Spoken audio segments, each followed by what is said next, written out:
El segundo mandamiento, por Thomas Watson. No te harás imagen, ni ninguna semejanza de lo que esté arriba en el cielo, ni abajo en la tierra, ni en las aguas debajo de la tierra.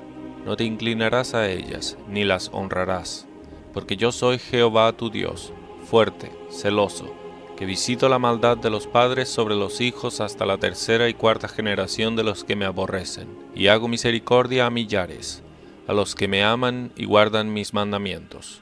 Éxodo 24 al 6. Primero, no te harás imagen. Esto no prohíbe hacer una imagen para un uso civil. ¿De quién es esta imagen? Y la inscripción, le dijeron, de César. Mateo 22, del 20 al 21. Pero el mandamiento prohíbe crear una imagen para un uso religioso o para adoración, ni ninguna semejanza, etc. Todo tipo de ideas, portarretratos, figuras, imágenes de Dios, sea por efigies o retratos, está aquí prohibido. Guardad para que no os corrompáis y hagáis para vosotros escultura, imagen de figura alguna, efigie de varón o hembra. Deuteronomio 4, 15 y 16. Dios debe ser adorado en el corazón, no dibujado para el ojo. No te inclinarás a ellas. La intención de hacer imágenes y retratos es adorarlas. Tan pronto como la imagen de oro de Nabucodonosor fue montada, la gente cayó en tierra y la adoró. Daniel 3:7. Dios prohíbe postrarse así ante un ídolo. La cosa prohibida en este mandamiento es la adoración de imágenes. Montar una imagen para representar a Dios es envilecerlo. Si alguien hiciese imágenes de serpientes o arañas, diciendo que lo hizo para representar a su príncipe, ¿el príncipe no lo tomaría como desdeño? ¿Qué mayor menosprecio al Dios infinito que el de representarlo por aquello que es unido, el Dios vivo por aquello que no tiene vida, y el hacedor de todo por una cosa que es hecha? Primero, hacer una imagen verdadera de Dios es imposible. Dios es una esencia espiritual, y siendo un espíritu es invisible. Juan 4:24. Pues ninguna figura visteis el día que Jehová habló con vosotros de en medio del fuego. Deuteronomio 4:15. ¿Cómo puede alguien dibujar una deidad? ¿Pueden hacer una imagen de lo que nunca vieron? No hay como representar lo invisible. Ambrosio. Ninguna figura visteis. Es imposible hacer un retrato del alma o dibujar a los ángeles, porque son de una naturaleza espiritual. Mucho menos podremos dibujar a Dios por una imagen, quien es un espíritu infinito, no tratado. Segundo, adorar a Dios por una imagen es tanto absurdo como ilegítimo. Primero, es absurdo e irracional, pues el obrero es mayor que la obra. Mayor honra tiene que la casa el que la hizo. Hebreos 3:3. Si el obrero es mayor que la obra, y nadie se inclina al obrero, qué absurdo entonces es inclinarse a la obra de sus manos. ¿No es absurdo inclinarse al retrato del rey, cuando el rey mismo está presente? Es más inclinarse a una imagen de Dios, cuando Dios mismo está en todo lugar presente. 2. Es ilegal adorar a Dios por una imagen, pues es contra la humilia de la Iglesia, que sigue así. Las imágenes de Dios, de nuestro Salvador y de la Virgen María, de todas las demás, son las más peligrosas. Por eso el mayor cuidado debe ser tenido para que estén en templos e iglesias. De modo que adoración a imágenes es contrario a nuestras propias homilias y afrentan a la autoridad de la Iglesia de Inglaterra. Adoración de imágenes es expresamente contra la letra de la Escritura. No haréis para vosotros ídolos, ni escultura, ni os levantaréis estatua, ni pondréis en vuestra tierra piedra pintada para inclinaros a ella, porque yo soy Jehová vuestro Dios. Levítico 26:1. Ni te levantarás estatua, lo cual aborrece Jehová tu Dios. Adoración de imágenes es expresamente contra la letra de la Escritura. No haréis para vosotros ídolos, ni escultura, ni os levantaréis estatua, ni pondréis en vuestra tierra piedra pintada para inclinaros a ella. Avergüéncense todos los que sirven a las imágenes de talla. Salmo 97:7. ¿Pensamos en agradar a Dios al hacer lo que es contrario a su mente y lo que ha prohibido expresamente? Tercero, adoración de imágenes es contra la práctica de los santos del pasado. Josías, ese rey renombrado, destruyó los lugares e imágenes. Segunda Reyes 23, 6 y 24. Constantino abrogó las imágenes montadas en templos. Los cristianos destruyeron imágenes en Baste, Zúrich y Bohemia. Cuando les lanzaban imágenes a emperadores romanos, ellos eligieron más bien morir a que desflorasen la profesión virgen por la idolatría. Ellos se negaron a admitir algún pintor o escultor en su sociedad, porque ellos no querían tener ninguna estatua o imagen esculpida de Dios. Cuando Serafión se inclinó a un ídolo, los cristianos lo excomulgaron y lo entregaron a Satanás. Primer uso. La Iglesia de Roma está reprobada y condenada, que, desde el alfa de su religión hasta el omega, es totalmente idólatra. Los romanistas hacen imágenes del Dios al Padre, pintándolo en sus ventanas de iglesia como un anciano, y una imagen de Cristo en el crucifijo, y, porque es contrario a la letra de este mandamiento, ellos en sacrilegio lo eliminan de sus catequesis, y dividen el 10º mandamiento en 2. Adoración de imágenes ha de ser muy impío y blasfemo, porque es el dar de la adoración religiosa a la criatura, la cual solo debe ser a Dios. Es vano para los papistas decir que dan a Dios la adoración del corazón, y a la imagen solo la adoración del cuerpo, pues la adoración del cuerpo es debida a Dios, también como la adoración del corazón. Y dar una veneración externa a una imagen es dar a una criatura la adoración que solo le pertenece a Dios. Mi gloria no se la daré a otro. Isaías 42:8. Los papistas dicen que no adoran a la imagen, sino que solo la usan como un medio por medio del cual adoran a Dios. Ni mismo a una estatua de Cristo es debida alguna reverencia. Ya es solo una pieza de madera tallada. Tomás de Aquino. 1. ¿Dónde Dios ha mandado que lo adoren por una efigie o imagen? ¿Quién demanda esto de vuestras manos? Isaías 1:12. Los papistas no pueden decir tanto como el diablo. Está escrito. 2. El pagano puede traer el mismo argumento por su idolatría grosera, como los papistas hacen por su adoración de imágenes. ¿Qué pagano ha sido tan simple como para pensar que Dios era oro o plata, o la figura de un buey o elefante? Estos eran emblemas y jeroglíficos solamente para representarlo. Ellos adoraban a un Dios invisible por tales cosas visibles. Dios lo toma como hecho a la imagen misma. Pero dicen los papistas, imágenes son libros sencillos de legos, y son buenos para recordarles de Dios. Uno de los concilios papales afirmaba que podríamos aprender más por una imagen que por mucho estudio de las Escrituras. ¿De qué sirve la escultura que esculpió el que la hizo? ¿La estatua de fundición que enseña mentira? Habacuc 2:18. ¿Es una imagen del libro de Lego sencillo? Entonces, ¿qué lecciones enseña este libro? Enseña mentiras. Representa a Dios en una forma visible, lo cual es invisible. Que los papistas digan que se valen de una imagen para recordarle de Dios. Es como si una mujer dijese que mantiene compañía con otro hombre para recordarle de su esposo. ¿Pero no hizo Moisés la imagen de una serpiente de bronce? ¿Por qué entonces imágenes no pueden ser establecidas? Eso fue hecho por una orden especial de Dios. Hazte una serpiente ardiente. Números 21:8. Hubo también un uso especial en ello, tanto literal como espiritual. ¿Qué? ¿Justifica el montar la imagen de la serpiente ardiente el montar imágenes en iglesias? ¿Qué? Porque Moisés hizo una imagen por la designación de Dios, ¿podemos montar una imagen de nuestra propia invención? Porque Moisés hizo una imagen para curar a quienes fueron picados, ¿es legal montar imágenes en iglesias para picar a quienes están sanos? No. Esa misma serpiente ardiente que Dios mismo mandó a montar, cuando Israel la miró con demasiada reverencia y empezaron a quemarle incienso, Ezequías la hizo pedazos y la llamó Nehustán, mero latón. Y Dios lo elogió por haber hecho así. Segunda Reyes 18:4. Pero, ¿no es Dios representado como teniendo manos y ojos y carros? ¿Por qué tampoco nosotros entonces hacemos una imagen para representarlo y para ayudarnos en nuestra devoción?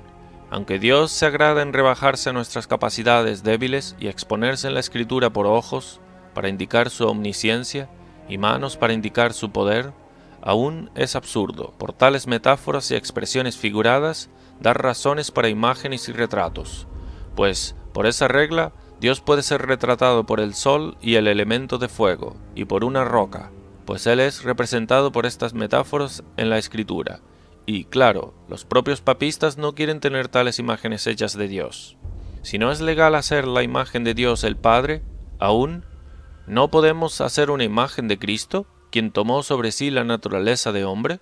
No. Epifanio, viendo una imagen de Cristo colgada en una iglesia, la rompió en pedazos. Es la deidad de Cristo unida a su humanidad que lo hace ser Cristo. Por eso el retrato de su humanidad, cuando no podemos retratar su deidad, es un pecado, porque lo convertimos solo en mitad Cristo. Separamos lo que Dios unió, dejamos la cosa principal que lo convierte en Cristo. Pero ¿cómo vamos a concebir a Dios correctamente, si no podemos hacer ninguna imagen o parecido de Él? Debemos concebir a Dios espiritualmente. Primero, en sus atributos, su santidad, justicia, bondad. ¿Qué son los rayos por los que su naturaleza divina brilla? Segundo, debemos concebirlo como Él es en Cristo. Cristo es la imagen del Dios invisible, como en la cera vemos la marca del sello. Colosenses 1:15. Pon tus ojos de tu fe en el Dios hombre Cristo. El que me ha visto a mí, ha visto al Padre. Juan 14:9. Segundo uso. Ten cuidado de la idolatría de adoración de imágenes. Nuestra naturaleza es propensa a este pecado como madera a coger fuego. Y de hecho, ¿qué necesidad hay de tantas palabras en el mandamiento? No te harás imagen, ni ninguna semejanza de lo que esté arriba en el cielo, ni abajo en la tierra, ni en las aguas debajo de la tierra. Sol, luna, estrella, macho, hembra, pez, no te inclinarás a ellas. Digo, ¿qué necesidad hay de tantas palabras, sino para mostrar lo sujeto que estamos a este pecado de adoración falsa? Nos interesa, por lo tanto, resistir este pecado. Donde la corriente es más apta a ir con mayor fuerza, ahí es donde tenemos que hacer bancos mayores y más fuertes. La plaga de idolatría es muy infecciosa. Antes se mezclaron con los gentiles, imitaron sus costumbres y sirvieron a sus ídolos. Salmos 106, 35 y 36. Es mi consejo para ti, evitar todas las ocasiones de este pecado. 1. No entren en compañía de papistas idólatras. No se atrevan a vivir bajo el mismo techo con ellos, o si no entrarás en la misma boca del diablo. Juan el Divino, aquí se refiere al apóstol, no estaría en la casa donde Cerinto el hereje estaba. 2. No vayas a sus capillas para ver sus crucifijos o escuchar la misa. Como mirar a una prostituta lleva al adulterio, así al mirar a los retratos dorados papistas lleva a la idolatría. Algunos van a ver a la adoración de ídolos. Un vagabundo que no tiene nada que perder no se importa estar en medio de ladrones. Así, los que no tienen ninguna bondad en ellos no se importan a qué lugares idólatras van o a qué tentaciones se exponen. Pero tú que tienes un tesoro de buenos principios sobre ti, ten cuidados de que los sacerdotes papistas no te roben de ellos y te contaminen con sus imágenes. 3. No te atrevas a unirte en matrimonio con adoradores de imágenes. Aunque Salomón era un hombre de sabiduría, sus esposas idólatras alejaron su corazón de Dios. El pueblo de Israel entró en un juramento y maldición, de que no darían sus hijas en matrimonio a idólatras. Nehemías 10:30. Que un protestante y un papista se casen es estar en unión desigual, 2 Corintios 6:14. Y hay más peligro de que el papista corrompa al protestante que esperar que el protestante convierta al papista. Mezcla vino y vinagre. El vinagre amargará el vino antes que el vino endulce el vinagre. 4. Evita supersticiones, lo cual es un puente que lleva a Roma. La superstición es meter cualquier ceremonia, imaginación o innovación a la adoración de Dios, lo cual Él nunca designó. Es provocar a Dios, porque se refleja mucho sobre su honra, como si no fuera sabio lo suficiente para designar la manera de su propia adoración. Él odia todo fuego extraño que sea ofrecido en su templo. Levítico 10:1. Una ceremonia puede a su tiempo llevar a un crucifijo. Los que contienden por la cruz en el bautismo, ¿por qué no tener el aceite, sal y crema también, ya que uno es tan antiguo como el otro? Los que están a favor de la adoración del altar y se inclinarán hacia el este, pueden a su tiempo inclinarse a la hostia. Ten cuidado de todas las ocasiones de idolatría, pues la idolatría es adoración al diablo. Salmo 106:37. Si buscas por toda la Biblia, No hay ningún pecado que Dios ha seguido con más plagas que la idolatría. Los judíos tienen un dicho, que en cada mal que les cae, hay una onza del becerro de oro en ese mal. El infierno es un lugar para idólatras. Fuera los idólatras. Apocalipsis 22:15. Sinesio llama al diablo de respuesta a ídolos, porque los adoradores de imágenes ayudan a llenar el infierno. Tercer uso. Para que seas preservado de la idolatría y adoración de imágenes, 1. Obtiene buenos principios, para que seas capaz de ponerte al contradictor. ¿De dónde la religión papista gana terreno? No de la bondad de su causa, sino de la ignorancia de su gente. 2. Ama a Dios. La esposa que ama a su esposo está libre del adulterio, y el alma que ama a Cristo está libre del idólatra. 3. Ora para que Dios te guarde. Aunque es verdad de que no hay nada en una imagen para tentar, pues si oramos a una imagen no puede escuchar, y si oramos a Dios por una imagen Él no escuchará, aún no conocemos nuestros propios corazones, o lo rápido que podemos ser llevados a la vanidad, si Dios nos dejase. Por lo tanto, ora para que no seas seducido por adoración falsa, o recibas la marca de la bestia en tu mano derecha o frente. Ora, sosténme y seré salvo. Salmos 119, 117. Señor, no me dejes o confundir mi camino por falta de luz, o que deje el camino verdadero por falta de valentía. 4. Bendigamos a Dios por darnos el conocimiento de su verdad, de que hemos probado la miel de su palabra, y nuestros ojos están iluminados. Bendigámoslo por mostrarnos el modelo de su casa, el modelo correcto de adoración, que nos ha revelado la falsificación y blasfemia de la religión papista.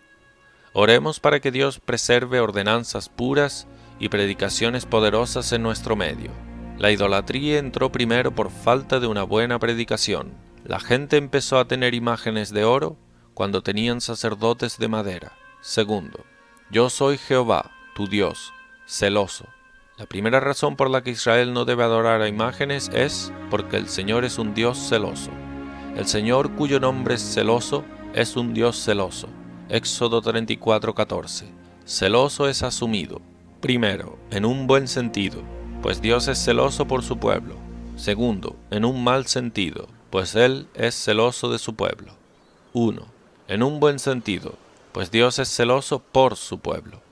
Así ha dicho Jehová de los ejércitos: celé con gran celo a Jerusalén y a Sión. Zacarías 1:14. Dios tiene un querido afecto por su pueblo. Ellos son su efsibá, o deleite. Isaías 62:4. Son la niña de sus ojos. Zacarías 2:8. Para expresar lo querida que es para él, y lo tierno que es de ellos. Nada es más querido que la niña del ojo. Drusius. Son su esposa adornada con joyas de gracia. Se acuestan cerca de su corazón. Él es celoso por su esposa. Por eso Él se vengará de los que la agraven. Jehová saldrá como gigante, y como hombre de guerra despertará celo. Gritará, voceará, se esforzará sobre sus enemigos. Isaías 42:13. Lo que es hecho a los santos, Dios lo toma como hecho a sí mismo. Segunda Reyes 19:22. Y el Señor apremiará a todos los que oprimen a Sión. Apremiaré a todos tus opresores. Sofonías 3:19. Segundo, celo es asumido en un mal sentido, en el que Dios es celoso de su pueblo. Es así asumido en este mandamiento: yo soy Jehová tu Dios, celoso.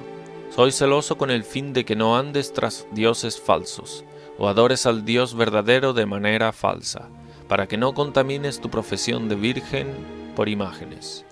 Dios tendrá a su esposa cerca de él, y para que no se vaya tras otros amantes. No tomarás otro varón. Oseas 3:3. Él no puede soportar un rival. Nuestro amor conyugal, un amor unido con adoración, debe ser dado a Dios solamente. Primer uso. No demos a Dios ninguna causa justa de ser celoso. Una buena esposa será tan discreta y casta a fin de no darle a su marido ninguna ocasión justa de celo. Evitemos todo pecado, especialmente este de idolatría o adoración de imágenes. Es hediondo, después de haber entrado en un matrimonio de alianza con Dios, prostituirnos con una imagen. La idolatría es un adulterio espiritual y Dios es un Dios celoso. Él se vengará. Adoración de imágenes hace que Dios aborrezca a un pueblo. Le enojaron con sus lugares altos y le provocaron a celo con sus imágenes de talla. Lo oyó Dios y se enojó, y en gran manera aborreció a Israel. Salmos 78, 58 y 59. Los celos son el furor del hombre. Proverbios 6:34. Adoración de imágenes enfurecen a Dios. Hace que Dios se divorcie de un pueblo. Contended con vuestra madre, contended, porque ella no es mi mujer. Oseas 2:2. Duros como la religión de los muertos son los celos. Cantares 8:6. Como la sepultura devora los cuerpos de los hombres, así Dios devorará a los adoradores de imágenes. Segundo uso. Si Dios es un Dios celoso, que sea recordado por quienes son amigos de idólatras papistas, y quienes son odiados por sus amigos, porque son de una religión diferente, y probablemente sus mantenimientos cortados por ellos. Oh, recuerda, Dios es un Dios celoso. Es mejor llevar a tus padres al odio que llevar a Dios al celo. El enfado de ellos no puede hacerte tanto daño como Dios. Si ellos no proveerán por ti, Dios lo hará. Aunque mi padre y mi madre me dejaran, con todo, Jehová me recogerá. Salmos 27:10. Tercero, visito la maldad de los padres sobre los hijos hasta la tercera y cuarta generación. Aquí hay una segunda razón contra la adoración de imágenes. Hay una doble visita. Está la visita de la misericordia de Dios. Dios ciertamente te visitará, o sea, Él te llevará a la tierra de Canaán, el tipo del cielo. Génesis 50:25. Así Dios nos ha visitado con los rayos solares de su favor. Él nos ha hecho nadar en un mar de misericordia. Esta es una visitación feliz. Está la visita de Dios en enojo. ¿No había de castigar esto? O sea, la visita de Dios con la vara. Jeremías 5:9.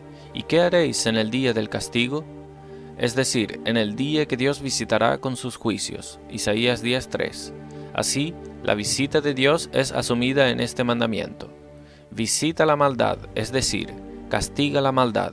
Observa aquí tres cosas. Primero, que el pecado hace que Dios visite. Visita la maldad. El pecado es la causa de por qué Dios visita con enfermedad, pobreza, etc. Si profanaren mis estatutos y no guardaren mis mandamientos, entonces castigaré con vara su rebelión y con azotes sus iniquidades. Salmos 89, 31 y 32. El pecado tuerce las cuerdas que nos aprietan. Crean todos nuestros problemas. Es la hiel en nuestra copa y la gravilla en nuestro pan. El pecado es el caballo de Troya. Es el faetón que prende fuego a todo. Es el vientre de nuestras tristezas y la tumba de nuestro consuelo. Dios visita por el pecado. Segundo, un pecado especial por el que Dios visita es la idolatría y adoración de imágenes. Visito la maldad de los padres. La mayoría de sus flechas envenenadas han sido disparadas entre idólatras. Andad ahora a mi lugar en Silo, donde hice morar mi nombre al principio, y ved lo que le hice por la maldad de mi pueblo Israel. Jeremías 7:12. Por la idolatría de Israel, Él permitió que su ejército fuese derrotado, sus sacerdotes inmolados, el arca llevada cautiva, retornos a Silo, de los cuales nunca más leemos. Jerusalén era la metrópolis más famosa del mundo, allí estaba el templo, y allá subieron las tribus de Jehová. Salmo 122:4. Pero los lugares altos e imágenes, esa ciudad fue sitiada y tomada por las fuerzas caldeas. Segunda Reyes 25:4. Cuando las imágenes fueron establecidas en Constantinopla, la principal sede del Imperio del Este, una ciudad que a la vista del mundo era inexpugnable, fue tomada por los turcos, y muchos fueron cruelmente masacrados. Los turcos en su triunfo en ese momento reprocharon a los cristianos idólatras. Llevó a que una imagen o crucifijo fuese llevada por las calles en desprecio, y lanzaron suciedad sobre ella, clamando: «Este es el Dios de los cristianos». Aquí estaba la visitación de Dios por sus idolatrías. Dios ha puesto marcas especiales de su ira sobre idólatras. En un lugar llamado Epoletium perecieron por un terremoto 350 personas, mientras estaban ofreciendo sacrificios a ídolos. La idolatría trajo miseria sobre las iglesias orientales y removió las lámparas de oro de Asia. Por esta maldad Dios visita. Tercero, personas idólatras son enemigas no de sus propias almas solamente, sino de sus hijos. Visito la maldad de los padres sobre los hijos. Como un padre idólatra pasa su tierra de herencia, así pasa la ira y maldición de Dios sobre sus hijos. Un marido celoso, que descubre que su esposa ha manchado su fidelidad, puede justamente lanzar su ofensa a su hijo también, porque ellos no son de él. Si el padre es un traidor a su príncipe, no es de extrañar si todos los hijos sufren. Dios puede visitar la maldad de adoradores de imágenes sobre sus hijos, pero ¿no es dicho, cada uno morirá por su pecado? Segunda Crónicas 25:4 y Ezequiel 18:20. ¿Cómo entonces Dios dice que Él visitará la maldad de los padres sobre sus hijos? Aunque el hijo no sea condenado, aún puede ser severamente castigado por el pecado de su padre. Dios guardará para los hijos de ellos su violencia. Job 21:19. Es decir, Dios acumula el castigo de su maldad sobre sus hijos. El hijo paga por el pecado del padre. Jeroboam, aunque pensó haber establecido el reino por adoración idólatra, trajo ruina sobre él y sobre toda su posteridad. Primera Reyes 14:10. La idolatría de Acab perjudicó a su posteridad, la cual perdió el reino, y fueron todos decapitados. Tomaron a los hijos del rey y degollaron a los 70 varones. Segunda Reyes 17. Aquí Dios visitó la maldad del padre sobre los hijos. Como un hijo coge una enfermedad hereditaria de su padre, la piedra o la gota, así coge la miseria de él. El pecado de su padre lo arruina. Primer uso. Qué triste es ser el hijo de un idólatra. Fue triste haber sido uno de los hijos de Giesí, a quienes les fue pasada a ellos. La lepra de Naamán se te pegará a ti y a tu descendencia para siempre. Segunda Reyes 5:27. Así es triste ser un hijo de un idólatra, o adorador de imágenes, pues su simiente es expuesta a juicios pesados en esta vida. Dios visita la maldad de los padres sobre sus hijos. Creo escuchar a Dios hablar, como en Isaías 14:21, preparad sus hijos para el matadero, por la maldad de sus padres. Segundo uso. Qué privilegio es ser los hijos de padres buenos. Los padres están en alianza con Dios, y Dios acumula misericordia para su posteridad. Camina en su integridad el justo.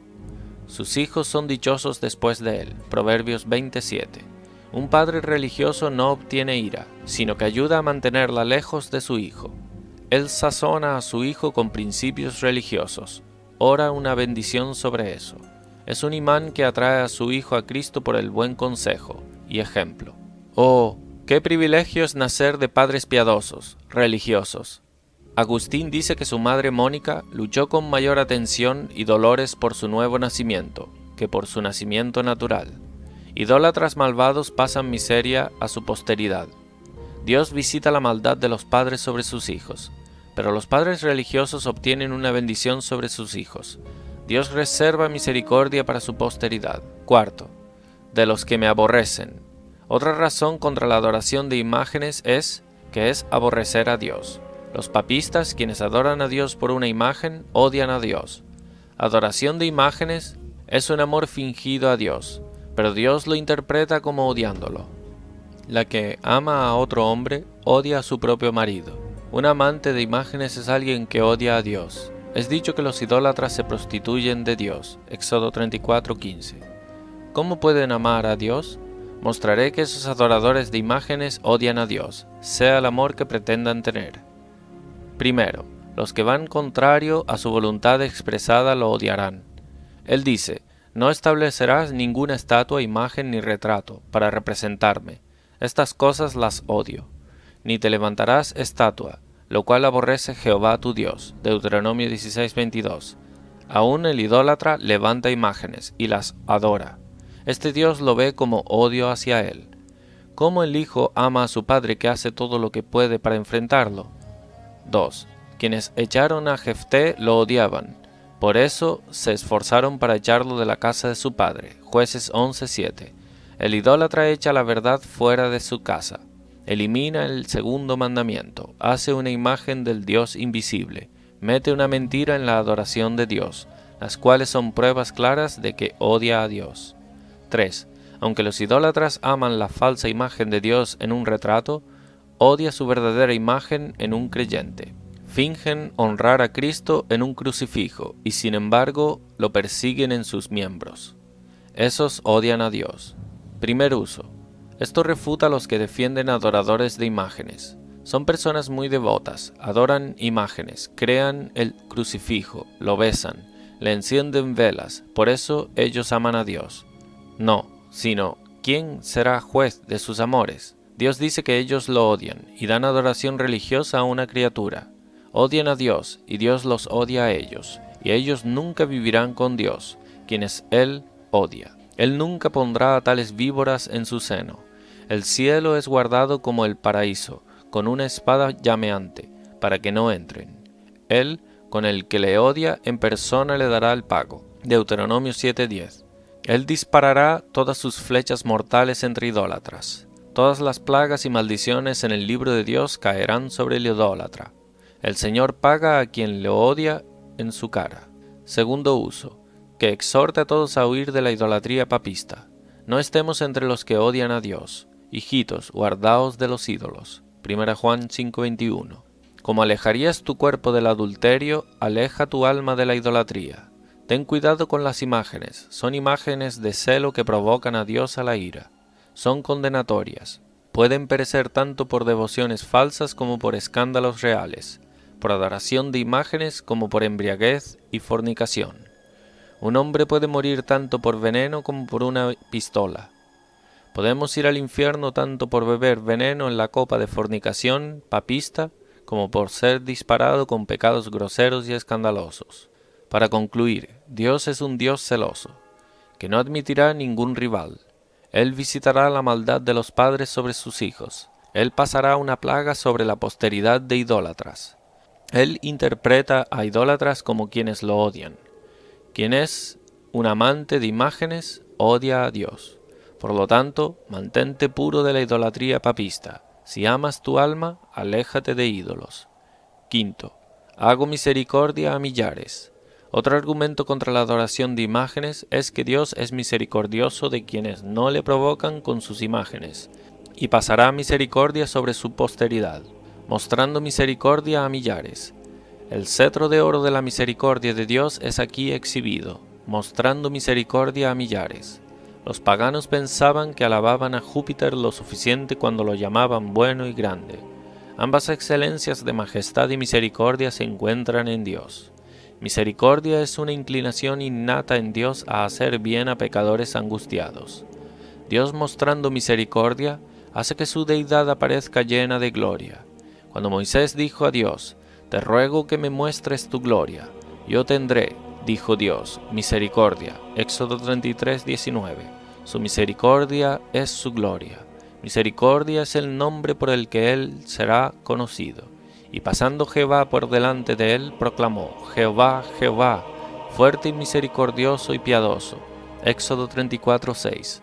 La misericordia procede primariamente y originalmente de Dios. Él es llamado el Padre de misericordias, Segunda Crónicas 1:3, porque engendra todas las misericordias que están en la criatura. Nuestras misericordias comparadas con las suyas son apenas tanto como una gota al océano. ¿Cuáles son las propiedades de la misericordia de Dios? 1. Es libre y espontánea. Poner mérito es destruir la misericordia. Nada puede merecer misericordia o forzarla. No podemos merecerla o forzarla, por motivo de nuestra enemistad. Podemos forzar a que Dios nos castigue, pero no a que nos ame. Los amaré de pura gracia. Oseas 14:4. Cada enlace en la cadena de oro de la salvación es forjada y entrelazada con gracia libre. La elección es libre. Él nos eligió en Él de acuerdo al beneplácito de su voluntad. Efesios 1:4. La justificación es libre, siendo justificados por su gracia. Romanos 3:24. No digas que soy indigno, pues la misericordia es libre. Si Dios mostrase misericordia solo a quienes la merecen, Él no deberá mostrar misericordia a nadie. 2. La misericordia que Dios muestra es poderosa. Qué poderosa es esa misericordia que ablanda un corazón de piedra. La misericordia cambia el corazón de María Magdalena, de quien 7 diablos fueron expulsados. Ella, quien era una persona inflexible, fue hecha una penitente en llanto. La misericordia de Dios obra dulcemente. aún irresistiblemente, atrae, aún conquista. No digas soy indigno, pues la misericordia es libre. Si Dios mostrase misericordia solo a quienes la merecen, Él no debe mostrar misericordia a nadie. La misericordia de Dios opera dulcemente. La ley puede aterrorizar, pero la misericordia apacigua. ¿De qué poder soberano y eficacia es esa misericordia que subyuga el orgullo y enemistad del corazón y rompe esas cadenas de pecado en las que el alma está retenida? 3. La misericordia que Dios muestra es superabundante, abundante en bondad y verdad. Guarda misericordia a millares. Dios visita la maldad de los padres sobre los hijos hasta la tercera y cuarta generación, solo. Pero Él hace misericordia a millares de generaciones. Éxodo 20, 5 y 6. El Señor tiene tesoros guardados, y por eso es dicho que es abundante en misericordia. Salmos 86, 5. Y rico en misericordia. Efesios 2, 4.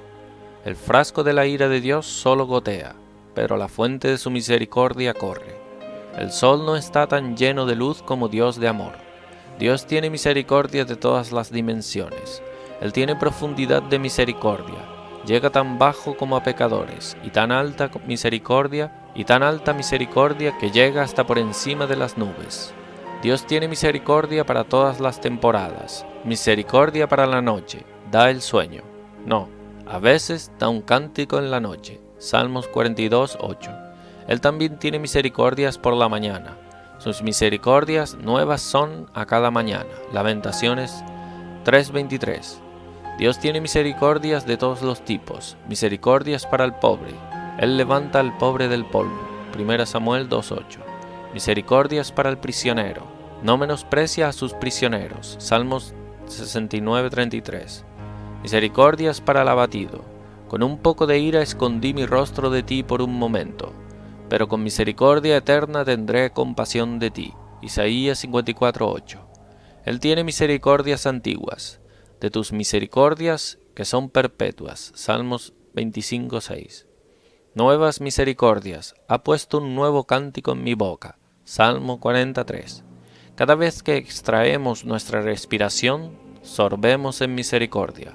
Dios tiene misericordias bajo el cielo, y esas las probamos, y misericordias en el cielo, y esas las esperamos. Así sus misericordias son superabundantes. 4. La misericordia de Dios es permanente. La misericordia de Jehová es desde la eternidad y hasta la eternidad. Salmo 103:17. La ira de Dios hacia sus hijos no dura sino un poco. Salmo 103:9. Pero su misericordia dura para siempre. Su misericordia no es como el aceite de la viuda, que sirvió por un poco y luego acabó. Segunda Reyes 4:6. Sino que es rebosante y constante. Como la misericordia no tiene límites, así no tiene fin. Su misericordia dura para siempre. Salmo 136. Dios nunca corta la vinculación de la misericordia del elegido. ¿En cuántas maneras se dice que Dios muestra misericordia? 1. Todos nosotros somos monumentos vivos de su misericordia. Él muestra misericordia a nosotros al diariamente suministrarnos. Él nos suministra con salud. La salud es el añadido que hace que la vida sea más dulce. ¿Cómo valorizarían esta misericordia quienes están encadenados a un lecho de enfermo? Dios nos suministra con provisiones. Dios que me mantiene desde que yo soy hasta este día. Génesis 48:15. La misericordia se extiende en nuestras mesas y labra para nosotros cada pedazo de pan que cogemos. Nunca bebemos sino de la copa dorada de misericordia. 2. Dios muestra misericordia al alargar nuestras libertades evangélicas. 1 Corintios 16:9. Hay muchos adversarios, muchos pararían las aguas del santuario para que no corran. Disfrutamos de las dulces estaciones de gracia, escuchamos sonidos alegres, vemos las idas de Dios a su santuario, disfrutamos de sábado tras sábado. El maná de la palabra cae sobre nuestras tiendas, cuando en otras partes de la tierra no hay maná. Dios muestra misericordia a nosotros al dejar que continuemos en nuestros privilegios confiscados. 3. Él nos muestra misericordia al prevenir muchos males de que nos invadan. Jehová, eres escudo alrededor de mí. Salmo 3:3. Dios ha restringido la ira de hombres, y ha sido una protección entre nosotros y el peligro. Cuando el ángel destructor ha estado afuera y lanzado su flecha mortal de pestilencia, ha mantenido la flecha lejos para que no llegase cerca de nosotros. 4. Él muestra misericordia al liberarnos. Fui librado de la boca del león. Nero. 2 Timoteo 4:17. Nos ha restaurado de la tumba. ¿No podemos escribir la escritura de Ezequías, rey de Judá, de cuando enfermó y sanó de su enfermedad? Isaías 38:9. Cuando pensábamos que el sol de nuestra vida se estaba poniendo, Dios lo hizo volver a su brillo anterior. 5. Él muestra misericordia al restringirnos de pecar. Codicias dentro son peores que leones fuera. La mayor señal de la ira de Dios es entregar a los hombres a sus pecados. Los dejé por tanto a la dureza de su corazón. Salmo 81:12. Mientras pecan, yendo al infierno, Dios ha puesto la brida de la gracia de restricción sobre nosotros. Como dijo Abimelec, yo también te detuve de pecar contra mí. Génesis 20:6. Así nos ha detenido de esos pecados que podrían hacernos una presa de Satanás y un terror para nosotros. 6. Dios muestra misericordia al guiarnos y orientarnos. ¿No es una misericordia para alguien que está fuera del camino tener un guía? 1. Hay una guía providencial. Dios guía nuestros asuntos por nosotros. Marca el camino que quiere que andemos. Él resuelve nuestras dudas, une nuestros nudos y designa los límites de nuestra residencia. Hechos 17:26. Una guía espiritual. Me has guiado según tu consejo, y después me recibirás en gloria. Salmos 73:24. Como Israel tenía un pilar de fuego yendo delante de ellos, así Dios nos guía con los oráculos de su palabra y la conducción de su espíritu. Él guía nuestras cabezas para guardarnos del error, y guía nuestros pies para guardarnos de escándalo. Oh, qué misericordia es tener a Dios como nuestro guía y piloto. Por tu nombre me guiarás y me encaminarás. Salmo 31:3. 7. Dios muestra misericordia al corregirnos. Él se enoja en amor. Él golpea para que pueda salvar. Su vara no es una vara de hierro para rompernos, sino una vara paternal para humillarnos. Pero para lo que nos es provechoso, para que participemos de su santidad. Hebreos 12:10. O mortificará alguna corrupción, o ejercerá alguna gracia. ¿No hay misericordia en esto? Cada cruce para un hijo de Dios es como el viento cruzado de Pablo, que, aunque rompió el barco, trajo a Pablo a la orilla sobre las partes rotas. Hechos 27:44. 8. Dios muestra misericordia al perdonarnos. ¿Qué Dios como tú que perdona la maldad? Miqueas 7:18. Es la misericordia para alimentarnos, rica misericordia para perdonarnos. Esta misericordia salen de las entrañas de la gracia libre, y es suficiente para dejar bueno a un enfermo. No dirá el morador, estoy enfermo. Al pueblo que more en ella le será perdonada la iniquidad. Isaías 33:24. El perdón del pecado es una misericordia de primera magnitud. Dios sella el perdón del pecador con un beso. Esto hizo que David se pusiese su mejor ropa y se ungiese.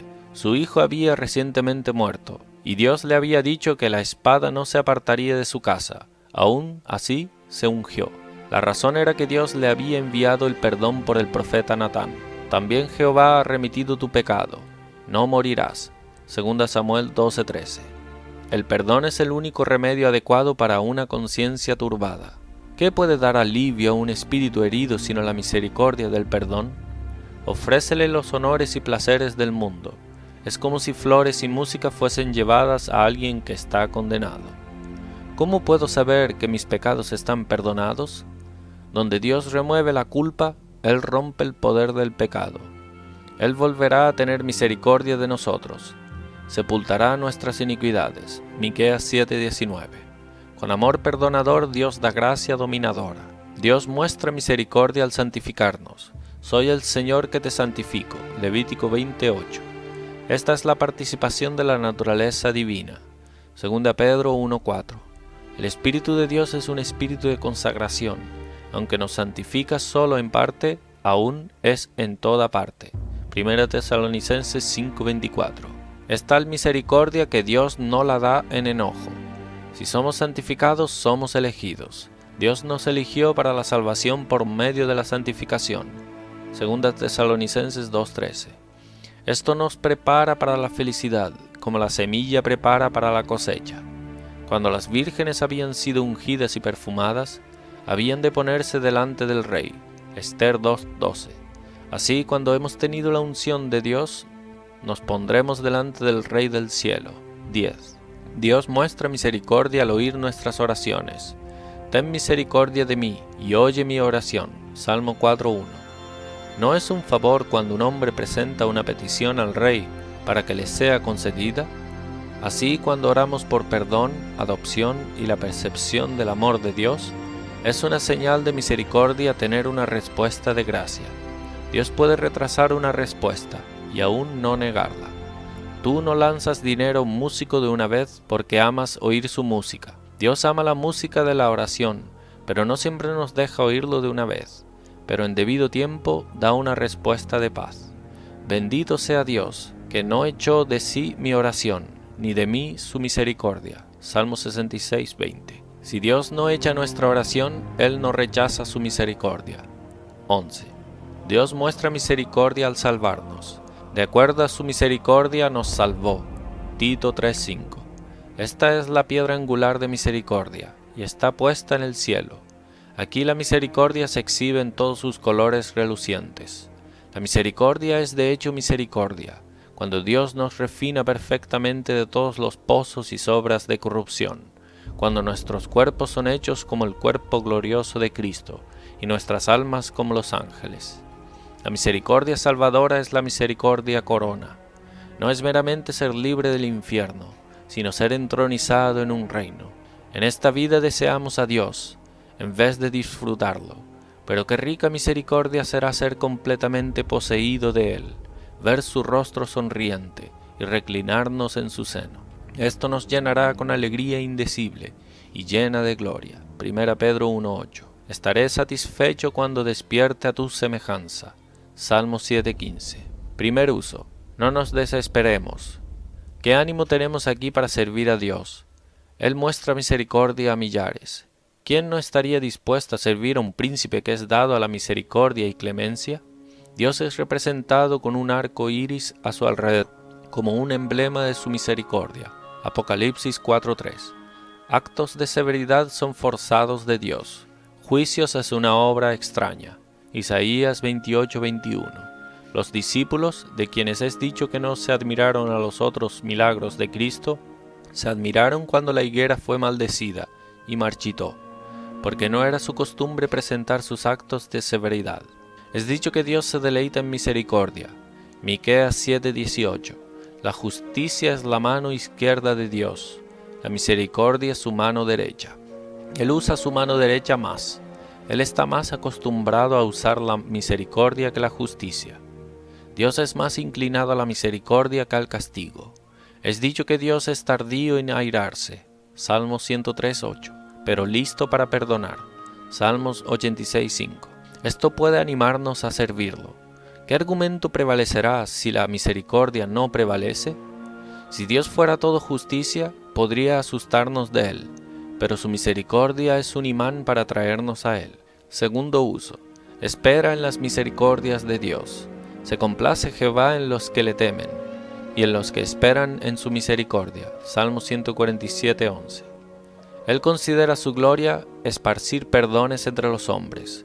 Pero he sido un gran pecador, y seguro que no hay misericordia para mí.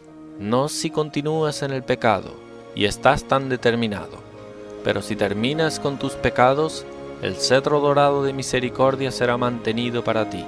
Deje el impío su camino, y el hombre inicuo sus pensamientos, y vuélvase a Jehová, el cual tendrá de él misericordia. Isaías 55:7. La sangre de Cristo es una fuente abierta para el pecado y para la inmundicia. Zacarías 13:1. La misericordia rebosa más en Dios que el pecado en nosotros. Su misericordia puede ahogar grandes pecados, como el mar cubre piedras grandes. Algunos de los judíos que tuvieron sus manos bañadas en la sangre de Cristo fueron salvos por esa sangre. Dios ama magnificar su bondad, exhibir los trofeos de la gracia libre y alzar su misericordia a despecho del pecado. Por lo tanto, espera en su misericordia. Tercer uso. Esfuérzate para saber que la misericordia de Dios es para ti. Él es el Dios de misericordia. Salmo 59, 17. Un hombre que se estaba ahogando, viendo un arco iris, dijo: ¿De qué me vale, aunque Dios no ahogue el mundo, si me ahogo? Así, ¿de qué nos vale, aunque Dios sea misericordioso, si perecemos? Esforcémonos en conocer cuál es la misericordia especial de Dios para nosotros. ¿Cómo sabremos si nos pertenece? 1. Si le damos alto valor y la estimamos. Él no lanzará su misericordia a los que la desprecian. Valorizamos la salud, pero valorizamos la misericordia adoptiva más. Este es el anillo de diamante, opaca todos los otros consuelos. 2. Si tememos a Dios, si tenemos un asombro de reverencia, si temblamos ante el pecado y huimos de él, como Moisés hizo de su vara al volverse en una serpiente, su misericordia está sobre los que le temen. Lucas 1:50. 3. Si tomamos santuario en la misericordia de Dios, confiamos en ella como un hombre salvado al agarrarse de un cable. La misericordia de Dios hacia nosotros es un cable lanzado del cielo. Al agarrarse firme de él por la fe, somos salvos. Confío en la misericordia de Dios para siempre. Salmo 52:8. Como un hombre confía su vida y bienes en una guarnición, así confiamos nuestras almas en la misericordia de Dios. ¿Cómo llegamos a tener parte en la misericordia especial de Dios? 1. Si queremos la misericordia, debe ser por medio de Cristo. Fuera de Cristo no hay misericordia. Leemos en la ley antigua que nadie podía entrar en el santísimo lugar, donde el propiciatorio o asiento de misericordia estaba, sino solo el sumo sacerdote, para dar a entender que no tenemos nada que ver con la misericordia, sino por medio de Cristo nuestro sumo sacerdote, para que el sumo sacerdote no viniese cerca del propiciatorio sin sangre, para mostrar que no tenemos derecho a la misericordia, sino por medio del sacrificio expiatorio de la sangre de Cristo. Levítico 16:14. Que el sumo sacerdote, para que no muera, no llegase cerca del propiciatorio sin incienso. Levítico 16:13. Para mostrar que no hay misericordia de Dios sin el incienso de la intercesión de Cristo. Si queremos tener misericordia, debemos tener parte en Cristo. La misericordia viene hacia nosotros por medio de la sangre de Cristo. 2. Si queremos tener misericordia, debemos orar por ella. Muéstranos, oh Jehová, tu misericordia, y danos tu salvación. Salmo 85:7. Mírame y ten misericordia de mí. Salmo 25:16. Señor, no me dejes con misericordia común. No me des solo misericordia para alimentarme y vestirme, sino misericordia para perdonarme. No solo misericordia moderada, sino misericordia salvadora. Señor, dame la crema de tus misericordias. Déjame tener misericordia y bondad amorosa. El que rescata del hoyo tu vida, el que te corona de bondad y misericordias. Salmo 103:4. Sé un pretendiente ferviente de la misericordia. Que tus necesidades despierten tu importunidad. Oramos más fervientemente cuando oramos con más sentimientos. 6. De los que me aman. La misericordia de Dios es para los que lo aman. El amor es una gracia que brilla y destella en su ojo, como la piedra preciosa en la coraza de Aarón. El amor es la expansión o alargamiento santo del alma, por la que es llevada con deleite tras Dios, como el bien principal. Aquí no define el amor un deleite complaciente en Dios, como nuestro tesoro. El amor es el alma de la religión, es una gracia trascendental. Si tuviésemos el conocimiento de los ángeles, o fe de milagros, aún sin amor no nos beneficiaría de nada. 1 Corintios 13:2. El amor es el primer y gran mandamiento. Mateo 22:38. Es así, porque si falta, no puede haber religión en el corazón. No puede haber fe, pues la fe obra por el amor. Gálatas 5:6. Todo lo demás no es sino pompa, o un halago devoto. Mejora y endulza todos los deberes de la religión, los hace carne sabrosa, sin la cual Dios no se importa en probarlas. Es el primer y gran mandamiento, con respecto de la excelencia de esta gracia. El amor es la reina de las gracias, opaca todas las otras, como el sol a los planetas menores. En algunos respectos es más excelente que la fe, aunque en un sentido la fe es más excelente, pues une a Cristo. Nos pone el traje bordado de la justicia de Cristo, que es más brillante que cualquier vestido de los ángeles. En otro sentido es más excelente, con respecto de su continuación. Es la gracia más durable, pues la fe y la esperanza en breve cesarán, pero el amor permanecerá. Cuando todas las otras gracias, como Raquel, mueran en dolores, el amor revivirá. Las otras gracias son en naturaleza de un arrendamiento, para el término solo de la vida, pero el amor es una propiedad absoluta que continúa para siempre. Así, el amor se lleva la guirnalda de todas las otras gracias. Es la gracia que más dura. Es un brote de eternidad. Esta gracia sola nos acompañará en el cielo. ¿Cómo debe ser caracterizado nuestro amor a Dios? Primero, el amor a Dios debe ser puro y genuino. Él debe ser amado principalmente por sí mismo, que los escolásticos llaman amor amiciatiae. Debemos amar a Dios no solo por sus beneficios, sino por esas excelencias intrínsecas con las que Él es coronado.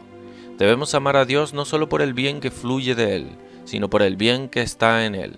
Verdadero amor no es mercenario.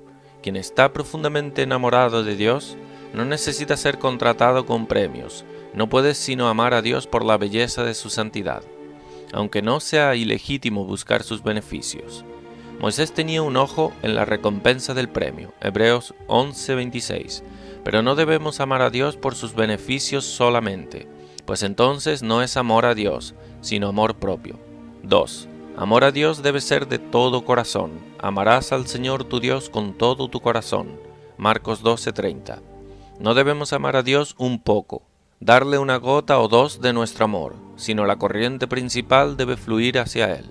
La mente debe pensar en Dios, la voluntad elegirlo, las afecciones ansiar por Él.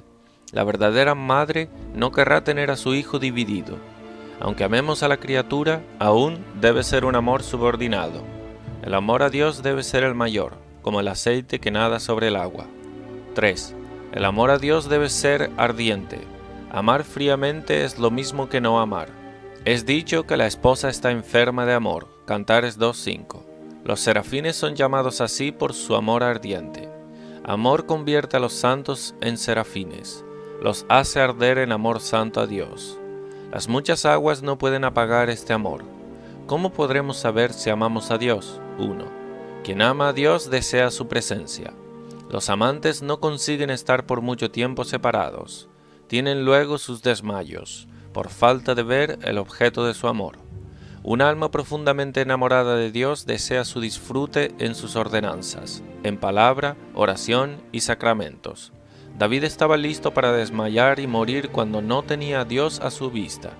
Mi alma desfallece por Dios. Salmo 84:2. Los que no se importan por las ordenanzas, sino que dicen, ¿cuándo acabará el sábado?, claramente revelan falta de amor a Dios.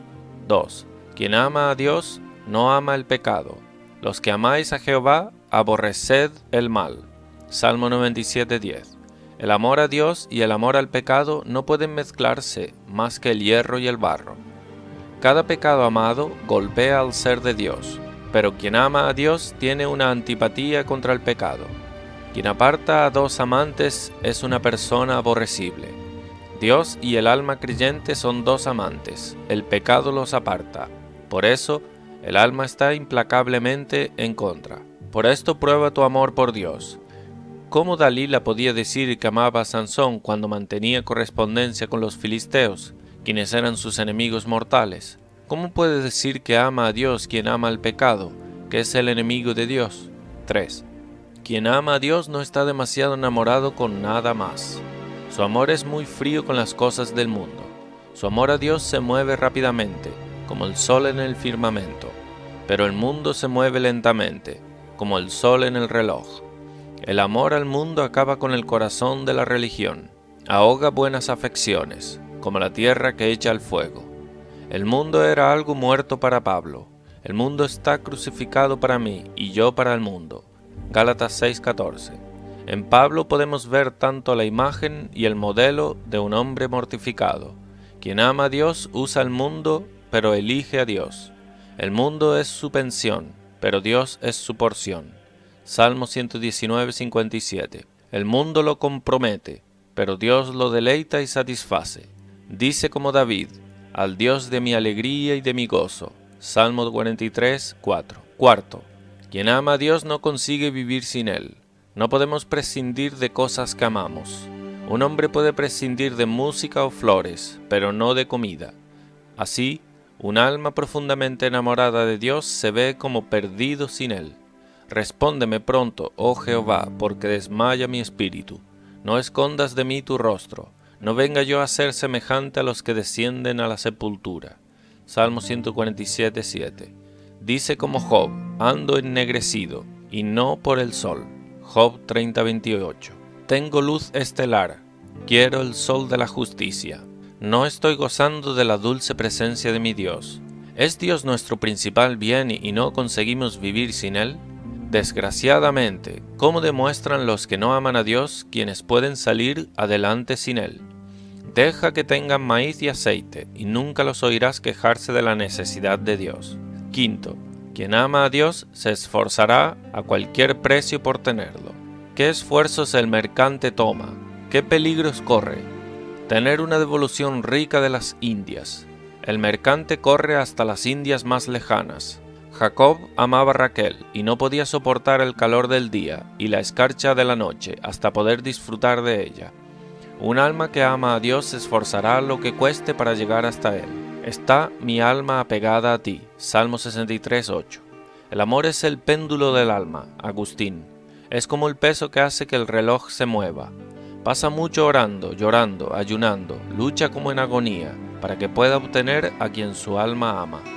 Plutarco informa sobre los galos, un pueblo de Francia, que después de que probaron el vino dulce de Italia, nunca descansarían hasta que llegasen hasta ese país. Quien está enamorado de Dios nunca descansa hasta que tenga parte en Él. Buscaré al que ama mi alma. Cantares 3:2. ¿Cómo pueden decir que aman a Dios quienes no son industriosos en el uso de medios para obtenerlo? El perezoso mete su mano en el plato y ni aun a su boca la llevará. Proverbio 19:24.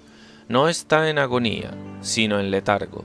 Si Cristo y la salvación cayese como un higo maduro en su boca, estaría contento en tenerlo, pero está poco dispuesto a darse muchos problemas. ¿Ama a su amigo quien no emprenderá un viaje para verlo?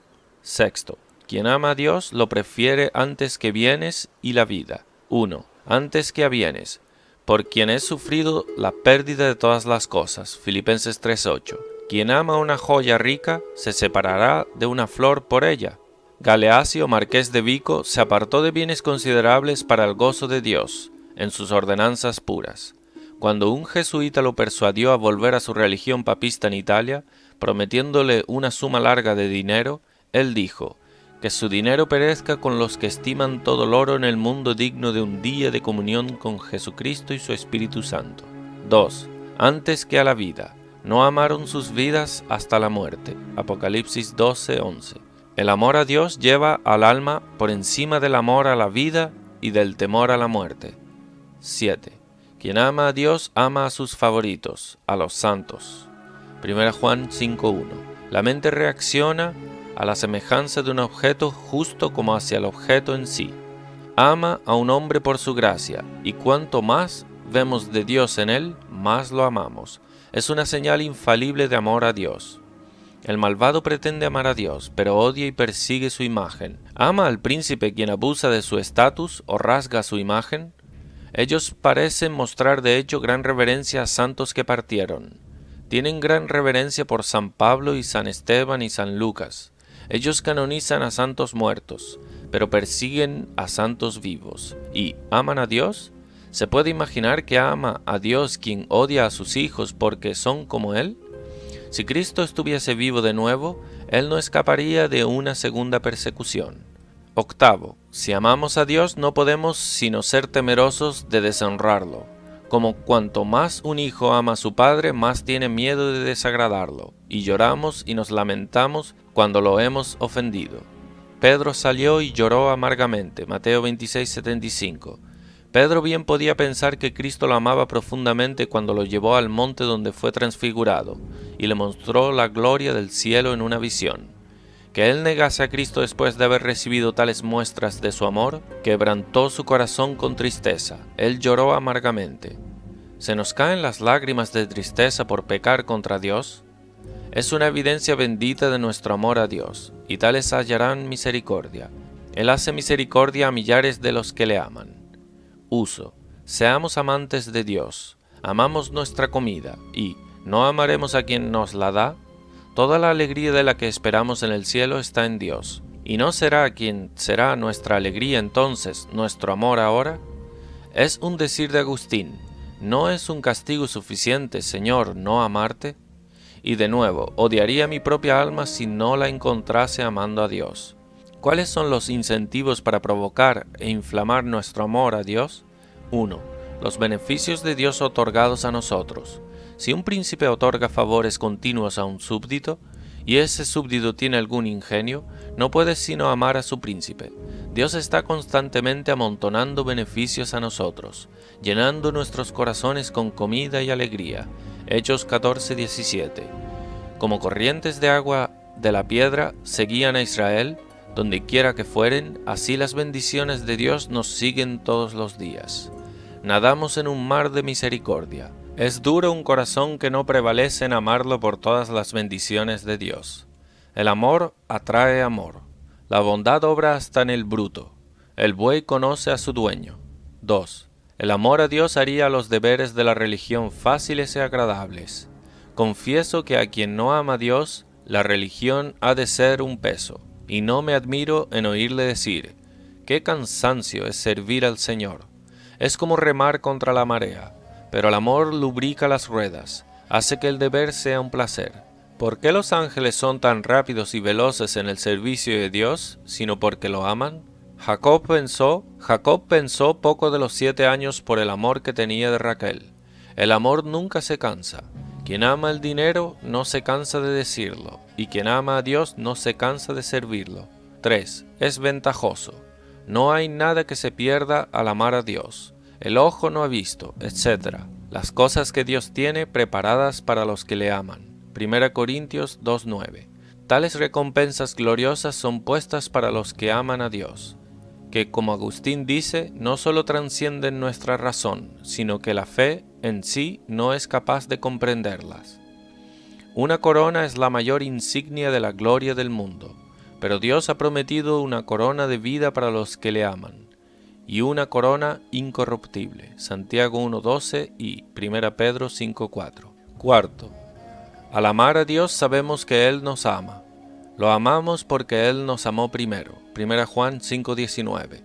Si el hielo se derrite, es porque el sol brilló sobre él. Así, si el corazón congelado se derrite en amor, es porque el sol de justicia brilló sobre él. ¿Qué medios deben ser usados para estimular nuestro amor a Dios? 1. Esfuérzate en conocer a Dios correctamente.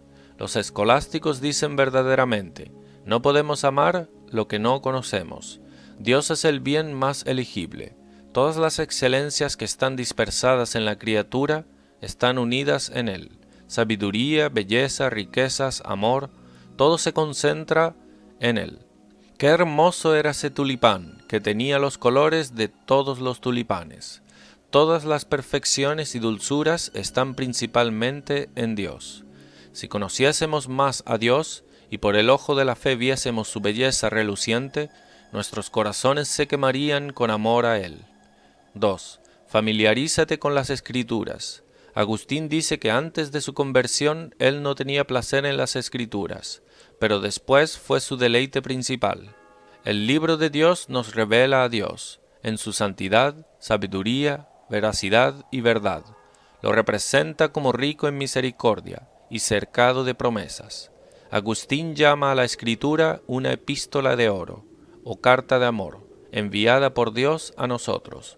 Al leer esta carta de amor nos enamoramos más de Dios. Como al leer libros lascivos, comedias, romances, etc., la lujuria es estimulada. 3. Medita mucho sobre Dios, y esto promoverá amor a Él. En mi meditación se encendió fuego. Salmo 39:3. La meditación es como el fuelle a las afecciones. Medita sobre el amor de Dios en el don de Cristo. Dios amó tanto al mundo que dio su único Hijo, etc. Juan 3:16. Que Dios nos diese a Cristo, y no a los ángeles que cayeron, que el sol de justicia brillase en nuestro horizonte, que Él nos sea revelado, y no a otros. ¡Qué amor maravilloso es este! ¿Andará el hombre sobre brasas sin que sus pies se quemen? Proverbios 6:28. ¿Quién puede meditar sobre el amor de Dios? ¿Quién puede pisar sobre estas brasas sin que su corazón no le queme en amor? Ruega por un corazón que ame a Dios. La afección del amor es natural, pero no la gracia del amor. Gálatas 5:22. Este fuego de amor es encendido desde el cielo. Ruega para que queme en el altar de tu corazón. Ciertamente el pedido es agradable a Dios, y Él no negará tal oración como: Señor, dame un corazón que te ame. Séptimo, y guardan mis mandamientos. Amor y obediencia, como dos hermanas, deben ir de la mano. Si me amáis, guardad mis mandamientos. Juan 14:15. Demostramos nuestro amor al realizar la obra. El hijo que ama a su padre le obedecerá. La obediencia agrada a Dios. Obedecer es mejor que sacrificar. 1 Samuel 15:22. En sacrificio, solo una bestia muerta es ofrecida. En obediencia, un alma viva. En sacrificio, solo una parte del fruto es ofrecido. En obediencia, fruto y árbol y todo. El hombre se ofrece a Dios. Guardan mis mandamientos. No es dicho, Dios hace misericordia a millares que conocen sus mandamientos, sino que los guardan. Conocer sus mandamientos, sin guardarlos, no intitula a nadie a la misericordia. El mandamiento no es solo una regla de conocimiento, sino de deber. Dios nos da sus mandamientos, no solo como un panorama para mirarlo, sino como su voluntad y testamento que debemos realizar. Un buen cristiano, como el sol, no solo transmite luz, sino que hace un circuito alrededor del mundo. Él no solo tiene la luz del conocimiento, sino que se mueve en una esfera de obediencia. 1. Tenemos que guardar sus mandamientos por la fe. Nuestra obediencia debe brotar de la fe. Es llamada por eso la obediencia de la fe. Romanos 16:26. Abel, por la fe, ofreció un mejor sacrificio que Caín. Hebreos 11:4. La fe es un principio vital, sin el cual todos nuestros servicios son obras muertas. Hebreos 6:1. Mejora y endulza la obediencia y la hace salir con un mejor agrado. Pero, ¿por qué la fe debe mezclarse con la obediencia para los mandamientos? Porque la fe ve a Cristo en cada deber, en quien tanto la persona y oferta es aceptada. El sumo sacerdote bajo la ley ponía su mano sobre la cabeza del animal inmolado, que señalaba hacia el Mesías. Éxodo 29:10. Así la fe en cada deber pone su mano sobre la cabeza de Cristo. Su sangre expía sus culpas, y el olor dulce de su intercesión perfuma nuestras obras de obediencia. Él nos hizo aceptos en el amado. Efesios 1:6. 2. Guardar los mandamientos debe ser uniforme. Debemos tener tanta conciencia de un mandamiento como de otro. Entonces no sería yo avergonzado cuando atendiese a todos tus mandamientos. Salmo 119:6. Cada mandamiento tiene la misma estampa de autoridad divina, y si obedezco un precepto porque Dios lo manda, por la misma razón debo obedecer todos. Algunos obedecen los mandamientos de la primera tabla, pero se descuidan de los deberes de la segunda. Algunos de la segunda y no de la primera. Médicos tienen una regla que cuando el cuerpo suda en una parte y está frío en otra, es una señal de un moquillo. Así, cuando los hombres parecen celosos en algunos deberes de la religión, pero son fríos y congelados en otros, es una señal de hipocresía. Debemos tener respeto por todos los mandamientos de Dios, pero ¿quién puede guardar todos sus mandamientos? Hay un cumplir de los mandamientos de Dios y un guardarlos. Aunque no podamos cumplirlos todos, aún se puede decir que los guardamos en un sentido evangélico. Podemos construir, aunque no completar. Guardamos los mandamientos de manera evangélica. 1. Cuando tenemos conciencia de cada mandamiento. Cuando, aunque nos quedemos cortos en cada deber, no nos atrevemos a desatender alguno. Cuando nuestro deseo es guardar cada mandamiento. Ojalá fuesen ordenados mis caminos para guardar tus estatutos. Salmo 119:5. Lo que nos falta en fuerza, lo reponemos en voluntad. 3. Cuando nos entristecemos porque no conseguimos hacerlo mejor. Lloramos cuando fallamos, preferimos quejas contra nosotros y nos juzgamos por nuestros fallos. Romanos 7:24. 4. Cuando nos esmeramos en obedecer cada mandamiento. Prosigo a la meta. Filipenses 3:14. Luchamos como en agonía, y si está en nuestro poder, corresponderemos plenamente con cada mandamiento. 5. Cuando nos quedamos cortos e incapaces de llegar hasta la latitud plena de la ley, miramos hacia la sangre de Cristo para que rocíe nuestra obediencia imperfecta y, con los granos de sus méritos echados en la balanza, para probarla. Esto, en un sentido evangélico, es guardar todos los mandamientos, y aunque no sea para satisfacer, aún es para aceptación. 3. Guardar los mandamientos debe ser voluntario. Si quisiereis y oyereis, Isaías 1:19, Dios requería una oferta de libre voluntad, Deuteronomio 16:10. David correrá el camino de los mandamientos de Dios, Salmo 119:32. Abogados tienen una regla de que adverbios son mejores que adjetivos. No el hacer mucho, sino el hacer bien. Un músico no es elogiado por tocar por mucho tiempo, sino por tocar bien. Obedecer a Dios voluntariamente es aceptado. Obras justas hechas sin voluntad son sin valor. El Señor odia lo que es forzado, lo que es pagar una tasa en vez de una ofrenda. Caín servía a Dios a regañadientes. Él trajo su sacrificio, no su corazón.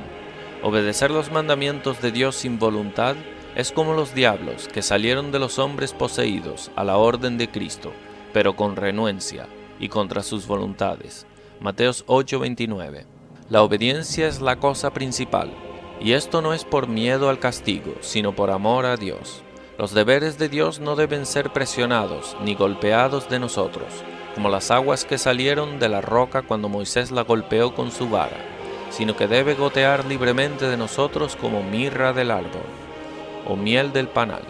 Si falta una mente dispuesta, a la flor le faltará perfumar nuestra obediencia y hacer un dulce aroma suave a Dios. Para que guardemos los mandamientos de Dios voluntariamente, que estas cosas sean bien pesadas. 1. Nuestra disposición es más estimada que nuestro servicio. David aconseja a Salomón no solo a servir a Dios, sino a servirlo con una mente dispuesta. 1 Crónicas 28:9. La voluntad hace que el pecado sea peor y el deber mejor. Obedecer voluntariamente muestra que lo hacemos con amor, y esto corona todos nuestros servicios. 2. En el legislador existe lo que nos hace estar dispuestos a obedecer los mandamientos, lo cual es la indulgencia de Dios hacia nosotros. 3. Dios no requiere la obediencia suprema como absolutamente necesario para la salvación. Él no espera obediencia perfecta. Él requiere solo sinceridad. No actúes sino por un principio de amor, y busca honrar a Dios en tu obediencia y será aceptado. En el Evangelio es admitida una garantía. La ley no nos favorecería en lo que va, pero ahora Dios nos consiente tanto que lo que no conseguimos hacer de nosotros mismos, podemos hacer mediante representación. Jesucristo es una garantía de un mejor testamento. Hebreos 7:22. Nos quedamos cortos en todo, pero Dios nos mira en nuestra garantía, y Cristo, habiendo cumplido toda justicia, es como si hubiera cumplido la ley en nuestra propia persona. Dios da fuerza para hacer lo que requiere. La ley pedía obediencia, pero aunque requería ladrillo, no daba paja. Pero en el Evangelio, Dios, con sus mandamientos, da poder. Haceos un corazón nuevo. Ezequiel 18:31. Desgraciadamente está por encima de nuestra fuerza. Quizás también hagamos un nuevo mundo. Os daré corazón nuevo. Ezequiel 36:26. Dios nos manda a limpiarnos. Lavaos y limpiaos. Isaías 1:16. Pero, ¿quién hará limpio a lo inmundo? Nadie. Job 14:4. Por lo tanto, el precepto se vuelve en una promesa. Seréis limpiados de todas vuestras inmundicias. Ezequiel 36:25. Cuando el hijo no puede ir, la enfermera lo toma de la mano. Yo con todo eso enseñaba a andar al mismo Efraín, tomándole de los brazos. Oseas 11:3. En los mandamientos de Dios existe lo que nos hace estar dispuestos. No son una carga. 1. Un cristiano, mientras sea regenerado, consiente con los mandamientos de Dios. Apruebo que la ley es buena. Romanos 7:16. Lo que es hecho con consentimiento no es un peso. Si una virgen da su consentimiento, la pareja sigue alegremente. Si un súbdito consiente en las leyes de su príncipe porque ve la equidad y razonabilidad de ellas, no son molestas. Una persona regenerada en su juicio aprueba y en su voluntad aprueba los mandamientos de Dios, y por eso no son una carga. 2. Los mandamientos de Dios son endulzados con alegría y paz. Cícero pregunta si puede ser llamado un peso lo que es llevado con deleite y placer. Si un hombre carga una bolsa de dinero que le ha sido dada, es pesada, pero el deleite quita el peso. Cuando Dios da alegría interna, hace que el mandamiento sea deleitoso. Yo los llevaré a mi santo monte, y los recrearé en mi casa de oración. Isaías 56:7. La alegría es como el aceite para las ruedas, que hace que el cristiano corra en el camino de los mandamientos de Dios, de modo que no es una carga. 3. Los mandamientos de Dios son ventajosos, nos previenen del mal, son un freno para refrenarnos de pecar. ¿A qué malicias iríamos si no tuviésemos aflicciones para humillarnos y los mandamientos para restringirnos? Los mandamientos de Dios nos mantienen dentro de los límites, como el yugo mantiene al animal de dispersarse.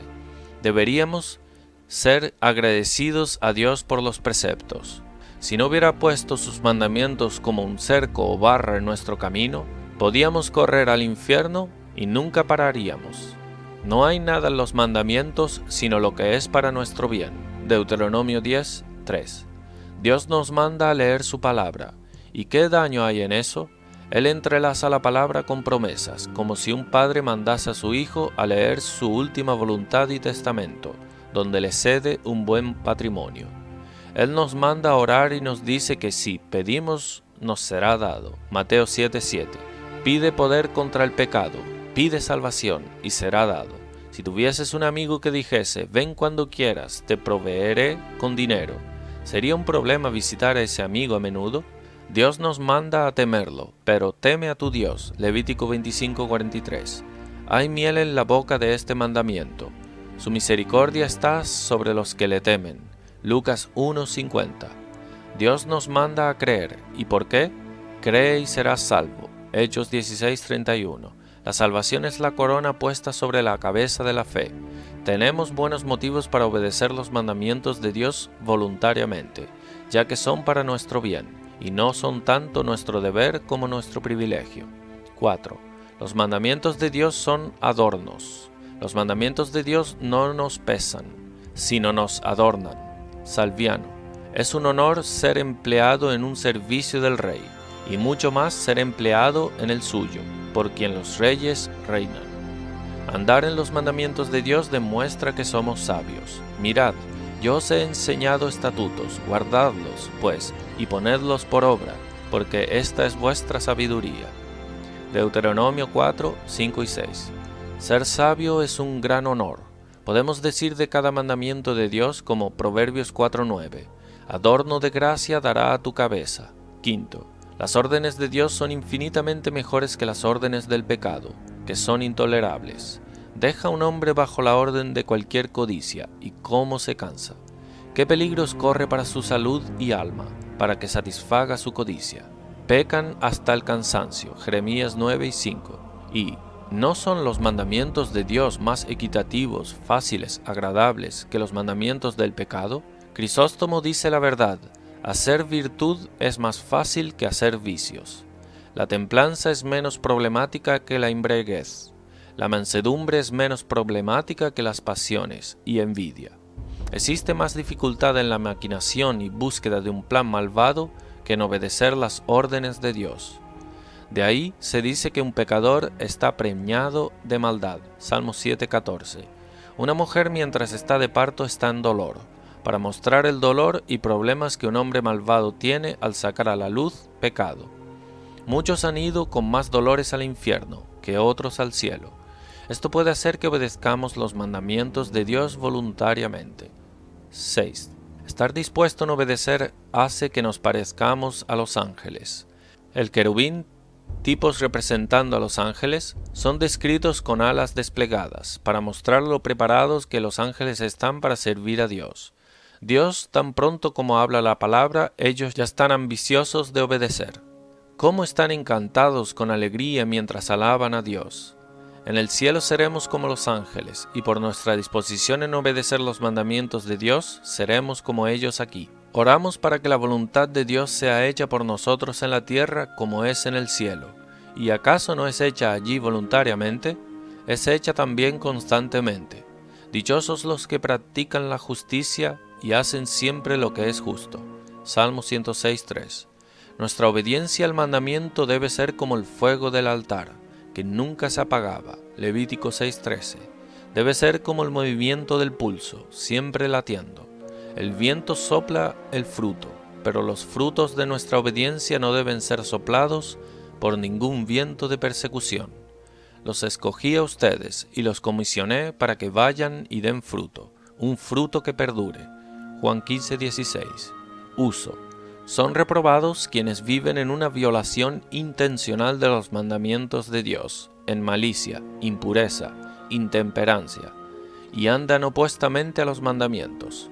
Vivir en una violación intencional del mandamiento es, primero, contra la razón. ¿Somos capaces de ponernos contra Dios? ¿O vamos a provocar a celos al Señor? ¿Somos acaso más fuertes que Él? 1 Corintios 10:22. ¿Vamos a competir con Dios? ¿Puede la impotencia enfrentar la omnipotencia? Un pecador actúa contra la razón. Segundo, es contra la equidad. Nosotros tenemos nuestro ser de Dios, y no es justo que obedezcamos a quien nos da nuestro ser. Tenemos toda nuestra subsistencia de Él, y no es adecuado que, como Él nos da nuestra porción, nosotros le demos nuestra lealtad. Si un general da paga a sus soldados, él espera que marchen a su mando. Entonces, vivir violando las órdenes divinas es de manifiesto injusto.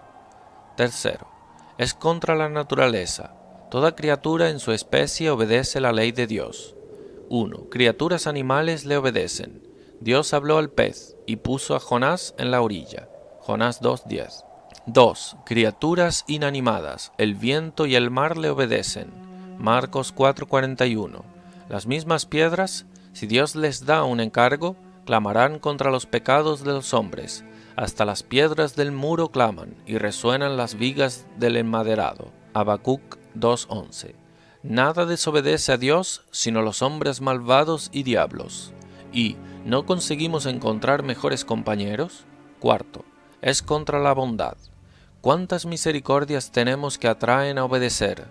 Tenemos milagros de misericordia. El apóstol por eso une estas dos cosas, desobediente y desagradecido, que tinta el pecado con un color carmesí. 2 Timoteo 3:2. Como el pecado es grande, pues es un desprecio de Dios, un colgar de la bandera de la rebelión contra Él, y la rebelión es como el pecado de hechicería, así el castigo será grande. Excluye de la misericordia. La misericordia de Dios es para los que guardan sus mandamientos, pero no hay misericordia para los que viven en una violación intencional de ellos. Todos los juicios de Dios se ponen en orden de batalla contra el desobediente. Juicios temporales y eternos. Levítico 26, 15, 16. Cristo viene en llamas de fuego para tomar venganza de los que no obedecen a Dios. 2 Tesalonicenses 1:8. Dios tiene cadenas de hierro para agarrar a los que violan la cadena de oro de sus mandamientos. Cadenas de oscuridad por las que los diablos son siempre mantenidos. Judas 6. Dios tiene tiempo suficiente, tanto como la eternidad, para hacer cuentas con todos los violadores intencionales de sus mandamientos. ¿Cómo guardaremos los mandamientos de Dios? Ora por el Espíritu de Dios. No podemos hacerlo en nuestra fuerza. El Espíritu debe obrar en nosotros tanto para el querer como para hacer. Filipenses 2:13. Cuando el imán atrae, el hierro se mueve. Así, cuando el Espíritu de Dios atrae, corremos en el camino de sus mandamientos.